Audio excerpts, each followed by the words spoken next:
আবেদন করলেই 2 লাখ টাকা। এবার ছেলে মেয়ে সকলের জন্য দারুণ খুশির খবর। ব্যবসা করতে 2 লাখ টাকা দিচ্ছে সরকার। হ্যাঁ বন্ধুরা, আপনিও যদি ব্যবসা করতে চান তাহলে আপনার জন্য এটি হতে চলেছে দুর্দান্ত খুশির খবর। কারণ এবার আপনি নিজেই প্রধানমন্ত্রী জন ঔষধি কেন্দ্র খুলে একদিকে যেমন সাধারণ মানুষকে অত্যন্ত কম দামে ওষুধ দিতে পারবেন, অন্যদিকে আবার নিজের জন্য তৈরি করতে পারবেন নিয়মিত ইনকামের সুযোগ বা রাস্তা। আর এর জন্য লাগবে না কোনো ডাক্তারি সার্টিফিকেট কিংবা ফার্মাসিস্ট সার্টিফিকেট।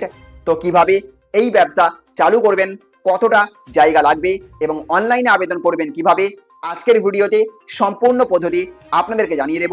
আপনারা দেখছেন টেক শেয়ারিং অনলাইন। ভিডিওটি গুরুত্বপূর্ণ মনে হলে লাইক করবেন। যারা নতুন ব্যবসা বা কর্মসংস্থানের সুযোগ খুঁজছেন তাদের কাছে অবশ্যই এই ভিডিওটিকে প্রচুর পরিমাণে শেয়ার করে দেবেন। তো বন্ধুরা, সাধারণ মানুষকে সাশ্রয়ী মূল্যে গুণমান সম্পন্ন জেনেরিক ওষুধ পৌঁছে দেওয়ার জন্য চালানো হচ্ছে প্রধানমন্ত্রী ভারতীয় জনঔষধি প্রকল্প। এই প্রকল্পের অধীনেই দেশের বিভিন্ন জায়গায় প্রধানমন্ত্রী ভারতীয় জনঔষধি কেন্দ্র খোলা হচ্ছে। এই কেন্দ্রগুলোতে একই ধরনের ব্র্যান্ডেড ওষুধের তুলনায় অনেক কম দামে জেনেরিক ওষুধ পাওয়া যায়। ফলে সাধারণ মানুষের চিকিৎসার খরচ কমানোর পাশাপাশি নতুন কেন্দ্র খোলার মাধ্যমে কর্মসংস্থান বা ব্যবসার সুযোগও তৈরি হচ্ছে। বর্তমানে দেশে 20,000-এরও বেশি জনঔষধি কেন্দ্র কিন্তু রয়েছে। এখানে বিভিন্ন ধরনের ওষুধের পাশাপাশি সার্জিক্যাল সামগ্রী, মেডিকেল ডিভাইসও পাওয়া যায়। ডায়াবেটিস থেকে শুরু করে গ্যাস্ট্রো, স্নায়ুর সমস্যা থেকে শুরু করে বিভিন্ন গুরুত্বপূর্ণ চিকিৎসার ওষুধ কিন্তু এই কেন্দ্রগুলিতে উপলব্ধ রয়েছে। এবার আসা যাক সবচেয়ে গুরুত্বপূর্ণ প্রশ্নে, নিজে জনঔষধি কেন্দ্র খুললে কি কি সুবিধা আপনি পাবেন। এটি চালু করার ক্ষেত্রে নির্দিষ্ট নিয়ম অনুযায়ী আসবাবপত্র, কম্পিউটার, ফ্রিজ সহ প্রয়োজনীয় পরিকাঠামোর জন্য সর্বোচ্চ 2 লক্ষ টাকা পর্যন্ত সহায়তার ব্যবস্থা রয়েছে। পাশাপাশি ওষুধ বিক্রির ক্ষেত্রে নির্ধারিত মার্জিন পাওয়া যায় এবং নির্দিষ্ট শর্ত পূরণ করলে বিক্রির ভিত্তিতে অতিরিক্ত ইনসেন্টিভেরও সুযোগও থাকে। যে কেউ ইচ্ছা করলেই দোকান খুলে ওষুধ বিক্রি শুরু করতে পারবেন। তবে জনঔষধি কেন্দ্রের জন্য প্রায় 120 বর্গফুট উপযুক্ত জায়গা থাকতে হবে।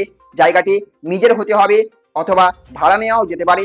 এছাড়া ওষুধ বিক্রির জন্য রেজিস্টার্ড ফার্মাসিস্টের পরিষেবা থাকা অত্যন্ত গুরুত্বপূর্ণ। আবেদন করার সময় ফার্মাসিস্টের নাম এবং রেজিস্ট্রেশন সংক্রান্ত তথ্য দিতে হবে। অর্থাৎ আবেদনকারী নিজে ফার্মাসিস্ট না হলেও কেন্দ্র পরিচালনার জন্য প্রয়োজনীয় নিয়ম অনুযায়ী রেজিস্টার্ড ফার্মাসিস্টের ব্যবস্থা থাকতে হবে। আপনি অন্য কারোর সার্টিফিকেট নিয়েও এই দোকান কিন্তু খুলতে পারবেন। আবেদনের ক্ষেত্রে সাধারণভাবে 5,000 টাকা নন রিফান্ডেবল অ্যাপ্লিকেশন ফি রয়েছে। তবে মহিলা উদ্যোক্তা, এসসি অথবা এসটি, দিব্যাঙ্গ সহ নির্দিষ্ট বিশেষ শ্রেণীর আবেদনকারীদের ক্ষেত্রে নিয়ম অনুযায়ী এই ফিতে ছাড় পাওয়া যেতে পারে। এবার অনলাইন আবেদন পদ্ধতি জেনে নিন। প্রথমে প্রধানমন্ত্রী ভারতীয় জনঔষধি প্রকল্পের অফিসিয়াল ওয়েবসাইট janaushadhi.gov.in এ আপনাকে যেতে হবে। সেখানে গিয়ে অ্যাপ্লাই ফর কেন্দ্র অপশন নির্বাচন করবেন। তারপর নতুন ব্যবহারকারী হলে রেজিস্ট্রেশন সম্পূর্ণ করে লগইন আইডি এবং পাসওয়ার্ড তৈরি করতে হবে। তারপর আবেদনকারীর ব্যক্তিগত তথ্য, রাজ্য, কেন্দ্রের প্রস্তাবিত জায়গা, ফার্মাসিস্টের তথ্য, চাওয়া অন্যান্য বিবরণ সঠিকভাবে পূরণ করে প্রয়োজনীয় নথি আপনাকে জমা দিতে হবে।